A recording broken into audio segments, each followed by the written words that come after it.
اعوذ باللہ من الشیطان الرجیم بسم اللہ الرحمن الرحیم۔ ہماری گفتگو اس میں تھی کہ 3 باب ایسے ہیں جس میں جملہ بعنوان مفعول منصوب ہوتا ہے۔ اس میں سے پہلا باب آپ پڑھ چکے کہ جب جملہ حکایت کرے مادہ قول کی یا مرادف قول کی، پھر اس میں بہت سارے مسائل تھے جو الحمدللہ پورے ہو چکے۔ آج انشاءاللہ آپ 2 باب اور پڑھیں گے، یعنی دوسرا باب بھی پڑھیں گے اور تیسرا باب بھی پڑھیں گے، توجہ ہونا ضروری ہے۔ فرماتے ہیں کہ دوسرا باب جہاں پر جملہ منصوب واقع ہوتا ہے بعنوان مفعول، وہ ہے باب ظن اور باب اعلم۔ ظن کس پہ داخل ہوتا ہے؟ مبتدا اور خبر پر، ٹھیک ہے۔ مبتدا کو تو بعنوان مفعول اول نصب دیتا ہے، باقی اس مبتدا جو کہ پہلے مبتدا تھی اس کی خبر کبھی جملہ ہو سکتی ہے کبھی مفرد۔ اگر خبر مفرد ہوگی تو ہمارے محل بحث سے خارج ہے، کیونکہ ہماری گفتگو کس میں ہے؟ جملے میں۔ اگر ہماری خبر جو ہے کیا وہ جملہ ہوگی تو وہ محلاً منصوب ہوگی۔ تو گویا کہ ظن کا پہلا مفعول جملہ نہیں ہوتا، دوسرا مفعول ہو سکتا ہے جملہ ہو سکتا ہے غیر جملہ ہو۔ اچھا، اسی طریقے سے اعلم کا تیسرا مفعول، کیونکہ اعلم کا تیسرا مفعول بھی حقیقت میں خبر ہوتا ہے، ٹھیک ہے۔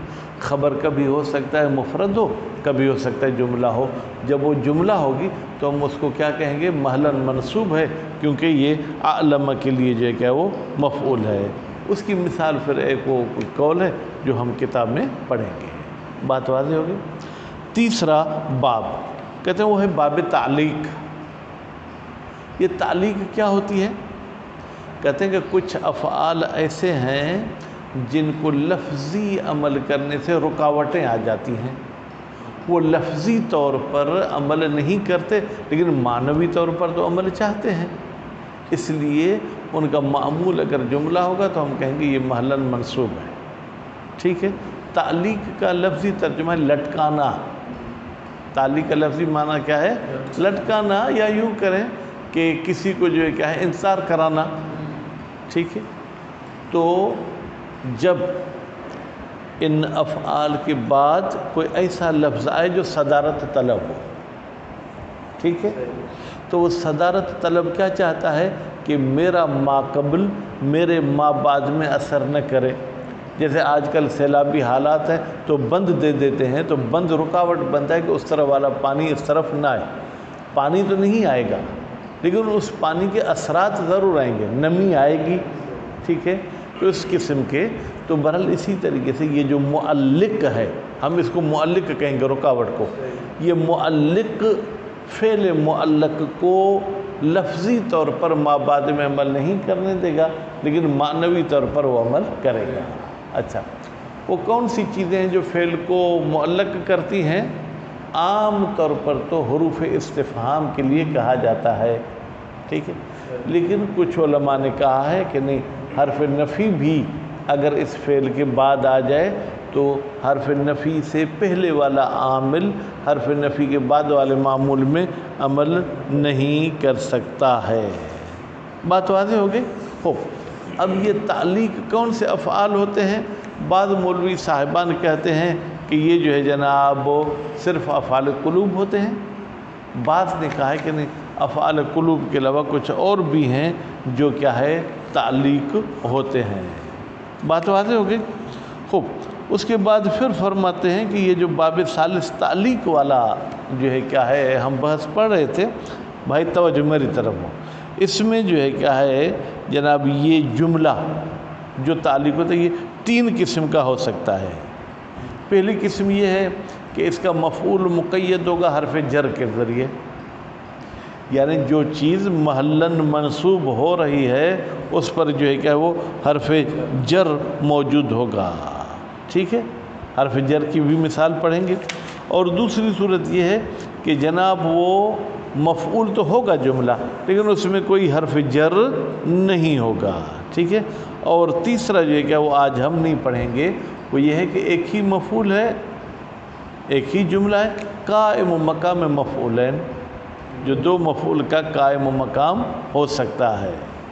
بات واضح ہوگی۔ اب موٹی بات یہ تھی، باقی مثال اور شاہد مثال ہم عبارت میں پڑھیں گے۔ بسم اللہ الرحمن الرحیم۔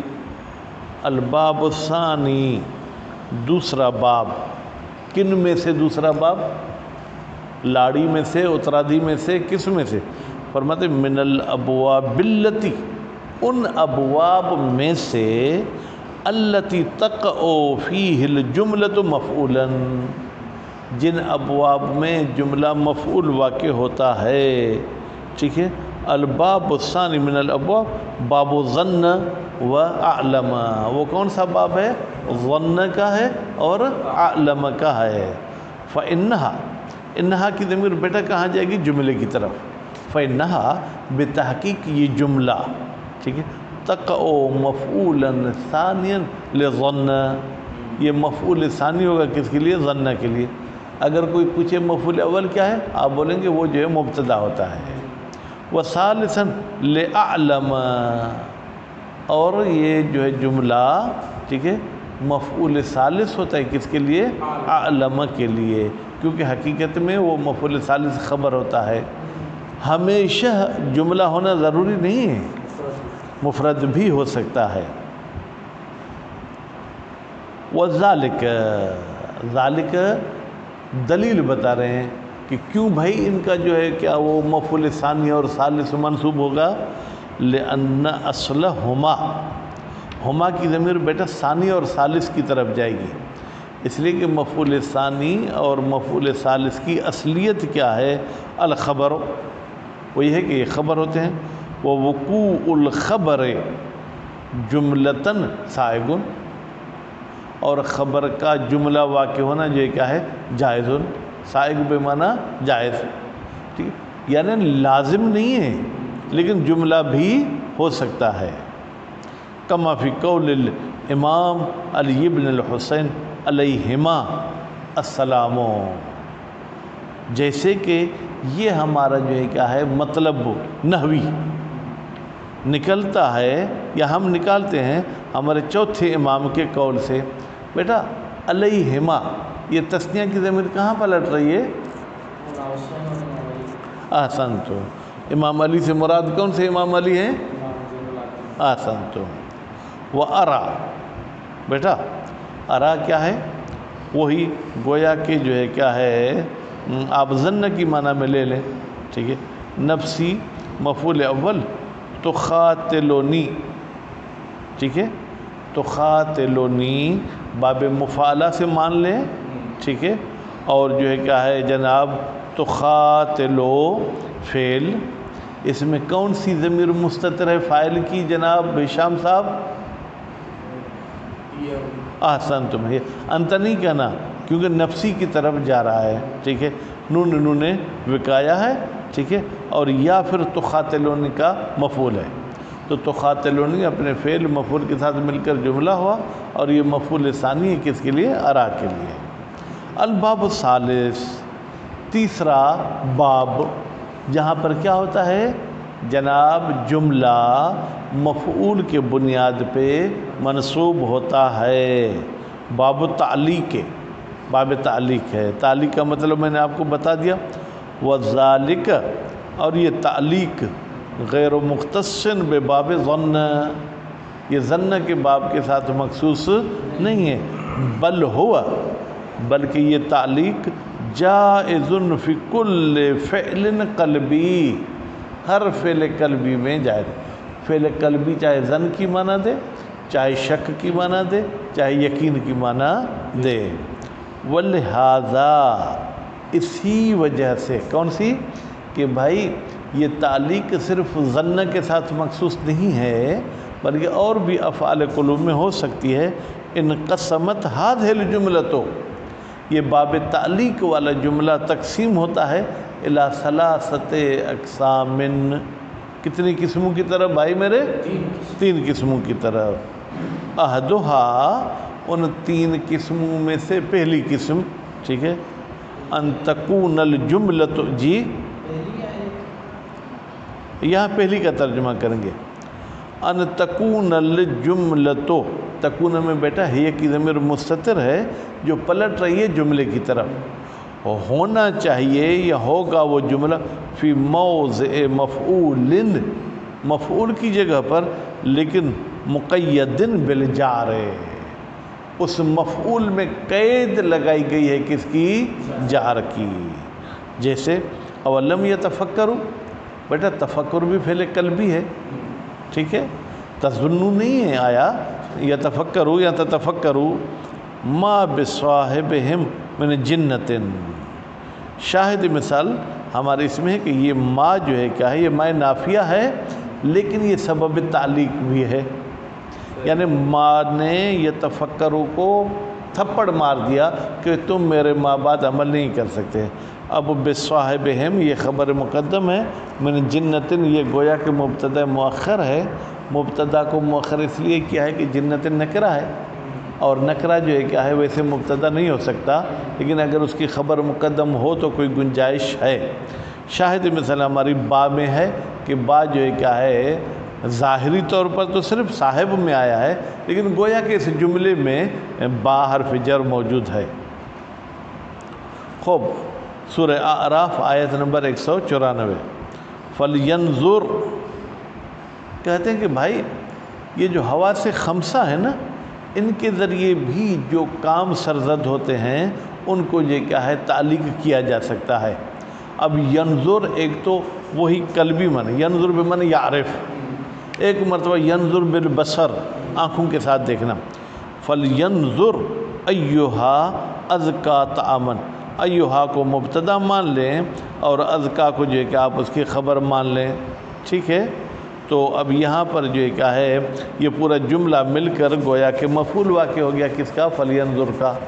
تو آپ کہیں کہ صحیح پورا جملہ تو اس کا مفعول اول کہاں ہے؟ ٹھیک ہے، بعید نہیں ہے کہ اس کو آپ صد مصد کہیں یا یوں کہیں کہ نہیں بھائی یہ ایہا جو ہے مفعول اول ہے، ازکا طعامن یہ پورا جملہ مل کر یہ اس کے لیے جو ہے کیا ہے مفعول ثانی ہو جائے گا، یہ کہہ سکتے ہیں۔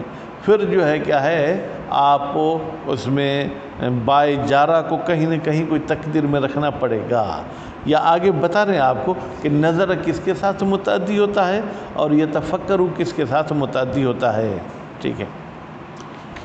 بے صاحب والی بے کو بھی اگر نظر میں نہیں رکھنا چاہیں تو اس کا نیچے آپریشن کر رہے ہیں۔ یسألون وہ پوچھتے ہیں، ٹھیک ہے، ایان یوم الدین قیامت کا دن کب ہوگا؟ کہتے ہیں کہ لأنہ یقال، یہاں وہ اعتراض مقدر یا سوال مقدر ہے، کہا جاتا ہے تفکر تو فی ہے، مادہ تفکر کو فی کے ساتھ متعدی کیا جاتا ہے۔ اولم یتفکروا فی ما بصاحبہم مثلا، ایسے کوئی کہیں، ٹھیک ہے۔ والنظر تو فی ہے، اور نظر ینظر بھی فی کے ذریعے متعدی ہوتا ہے، اور سأل یسأل ان کے ذریعے متعدی ہوتا ہے۔ ولیکن علقت ہونا، علقت اگر علق ہوتا تو ٹھیک تھا، علقت افعال، ان افعال کو معلق کیا گیا ہے یہاں پر بالاستفہام، استفہام کے ذریعے، ان الوصول فی اللفظ للمفعول۔ بھائی وہ استفہام کیا کہتا ہے؟ کہتا ہے کہ یہ نہیں پہنچ سکتے ہیں لفظی لحاظ سے اپنے مفعول کی طرف۔ وَهِيَ مِنْ حَيْثُ الْمَعْنَى طَالِبَةٌ لَهُ، وَهِيَ جبکہ یہ افعال معنی کے لحاظ سے طلب کرتے ہیں لہو اس مفعول کو، لفظی طور پر مفعول کو طلب نہیں کرتے، معنی کے طور پر طلب کرتے ہیں۔ لیکن الْمَعْنَى ذَلِكَ الْحَرْفِ، یہ اگر خود متعدی نہیں بھی ہوئے ہیں تو اس حرف کے ذریعے، ٹھیک ہے، یہ متعدی ہوں گے۔ وَزَعَمَ ابن عصفور، ابن عصفور صاحب نے گمان کیا ہے کہ انہو بتحقیق شان یہ ہے لا يعلق فعل غیر علم وظن، وہ کہتا ہے کہ ان دو فعل کے علاوہ اور کوئی تعلیق نہیں ہوتا ہے، حتیٰ یضمن معناہما، ہاں ایک صورت میں ان کا غیر بھی تعلق ہو سکتا ہے، یہاں تک کہ وہ اپنے ضمن میں رکھتا ہو معناہما، ظن کی معنی یا علم کی معنی. ولہذا فتکون هذه الجملۃ سادۃ مسد المفعولین، نتیجے میں اس جملے میں آپ پریشان نہیں ہو کہ پہلا مفعول کون سا ہے دوسرا، یہ پورا جملہ دو مفعول کا قائم مقام ہو جائے گا. ٹھیک. وثانی، ثانی کا مطلب کیا ہے بیٹا؟ دوسری قسم. کس کی؟ اس مفعول کی. ٹھیک ہے. ہاں جس کا فعل جو ہے کیا ہے وہ تعلیق ہوتا ہے. ٹھیک ہے. اور پھر اس میں جو ہے کیا ہے، پہلی قسم یہ تھی کہ مقید ہوگا جار کے ذریعے. دوسری قسم ان تکون، تکون میں بیٹا ہے کی ضمیر جو پلٹ رہی ہے جملے کی طرف. ان تکون الجملۃ فی موضع المفعول، وہ جملہ کس کی جگہ پر ہوگا؟ مفعول کی جگہ پر. کون سا مفعول؟ المصرح، مفعول مصرح. مصرح یعنی بغیر حرف علت والا، وہ بغیر حرف جر، علت نہیں بیٹا، بغیر حرف جر والا. مصرح کے سامنے یہ لکھیں. جیسے عرف، عرف تو، اگر عرف ہم مانیں گے تو بیٹا عرف تو، عرف یا عرف ہو تو عرف تو. عرف تو من ابوک، میں نے جان لیا کہ تمہارا باپ کون ہے. ٹھیک ہے. اب یہاں پر من مبتدا، ابوک کو خبر مانے، یہ جملہ مل کر جو ہے کیا ہے مفعول واقع ہے کس کا؟ عرفتوں کا. لیکن اس میں کوئی حرف جر نہیں ہے. وذالک، بھائی کیوں حرف جر نہیں ہے؟ ذالک حرف جر کا نہ ہونا. لأنک تقول، اس لیے کہ تم کہتے ہو عرفت زیدن، جب اس کو ایک مفعول کی طرف متعدی کرتے ہو تو بھی حرف جر کی ضرورت نہیں ہوتی ہے. وکذا علمت من ابوک کذا، یعنی عرفتوں کی طرح علمتو بھی ہے. ٹھیک ہے. من ابوک یہ پورا جملہ اس کا مفعول ہے اور اس میں حرف جر نہیں ہے. اذا اردت علم بمعنی عرف، البتہ یہ اس صورت میں ہوگا جب علم بمعنی یقین نہ ہو بلکہ علم بمعنی پہچاننا ہو. ومن ہو قول بعضہم، من ہو اسی میں سے بعض نحویوں کا قول ہے. اما ترى، کیا تم نہیں دیکھتے؟ ٹھیک ہے. کیا تم نہیں دیکھتے؟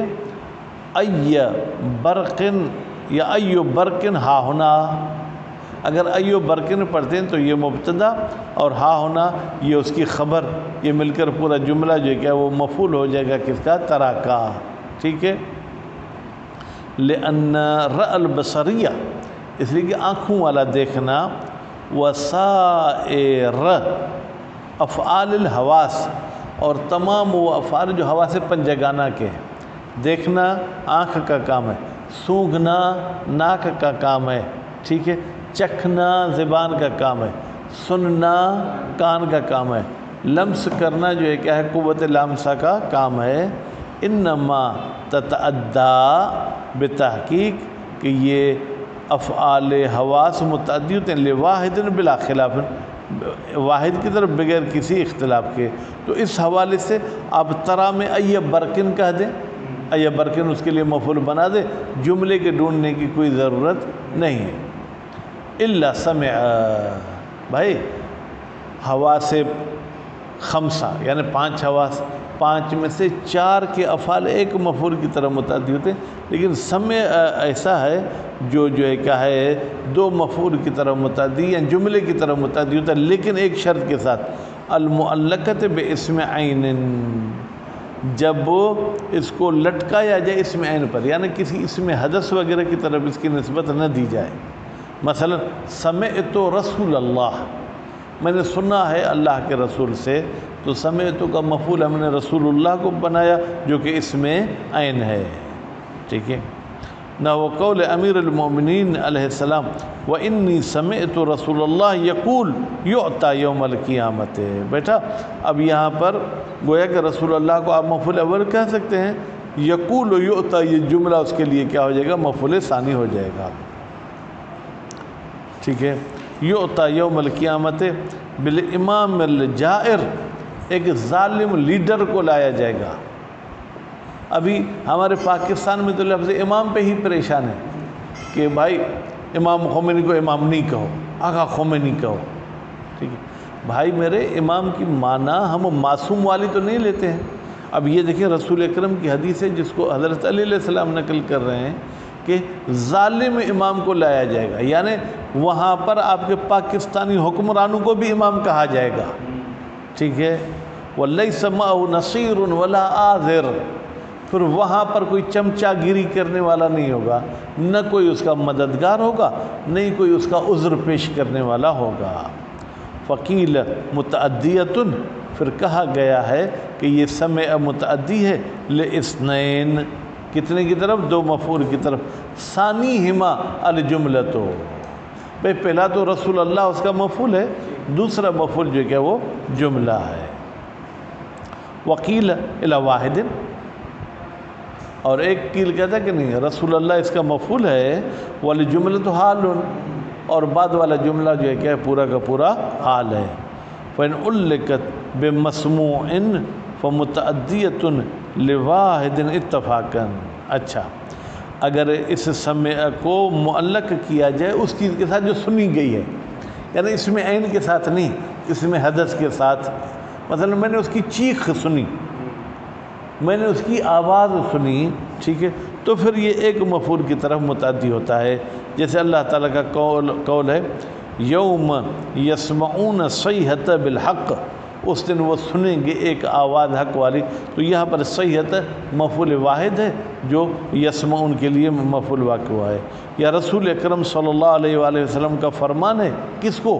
لعلی علیہ السلام، رسول اکرم نے حضرت علی علیہ السلام کو کہا تھا انک تسمع ما اسمع، بتحقیق اے علی تو وہی سنتا ہے جو میں بھی سنتا ہوں، ٹھیک ہے، تسمع فعل، انت کی ضمیر فاعل، ما اس کا مفعول ہے، کوئی جملہ زیادہ نہیں ہے، وترى ما ارى، اور تو وہی دیکھتا ہے جو میں دیکھتا ہوں، الا انک لست بنبی، صرف ایک فرق ہے کہ میں نبی ہوں اور تم نبی نہیں ہو۔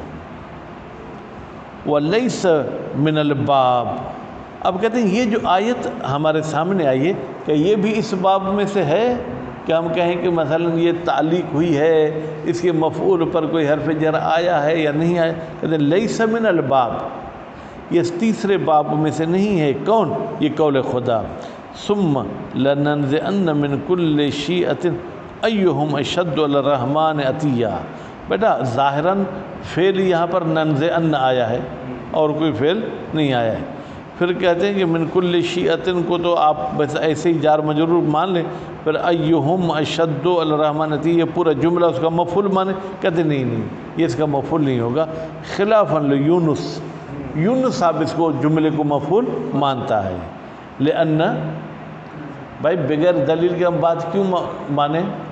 آپ کہہ رہے ہیں کہ یہ لننزعن ہمارے محل بحث میں سے نہیں، کیوں نہیں ہے؟ اس لیے کہ ننزع لیس بفعل قلبی، یہ تو فعل قلبی نہیں ہے، بل ایو موصولۃ لا استفہامیہ، اور یہ ایو اگر استفہامیہ ہوتی تو تعلیق ہوتا، یہ ایو تو یہ کیا ہے؟ موصولہ ہے، یہ استفہامیہ نہیں ہے، وہی المفعول، اور خود یہ ایو مفعول ہے۔ اب آپ اعتراض کریں، آپ کی چائے آپ پر اثر کرے کہ اگر یہ مفعول ہے تو منصوب ہونا چاہیے، ایہ ہونا چاہیے، ایو کیوں آیا ہے؟ وَضَمَّتُهَا بِنَاءً، یہ چونکہ مبنی ہے اور یہ مبنی جو کہ وہ مبنی برضم ہے، لا اعراب فی الحال کہتے ہیں، یہ ضمہ اعراب والا ضمہ نہیں ہے کہ آپ کہیں یہ مرفوع ہے مبتدا کی وجہ سے یا کچھ ایسا نہیں ہے۔ وَأَشَدُّ خَبَرٌ لِهُوَ، اچھا اور پھر اشد کیوں مرفوع ہے؟ کہتے ہیں اشد سے پہلے ایک ہوا تقدیر میں ہے، اشد اس کے لیے خبر ہے، وہ ہوا ہے کا محذوفاً در حالی کے محذوف ہے، والجملۃ صلۃ، اور پھر یہ ہوا اشد علی الرحمن یہ پورا جملہ مل کر یہ ایو کے لیے کیا ہوگا؟ صلہ ہوگا۔ الثالث یا وثالث انشاءاللہ فردہ، صلی اللہ علی محمد و آل محمد۔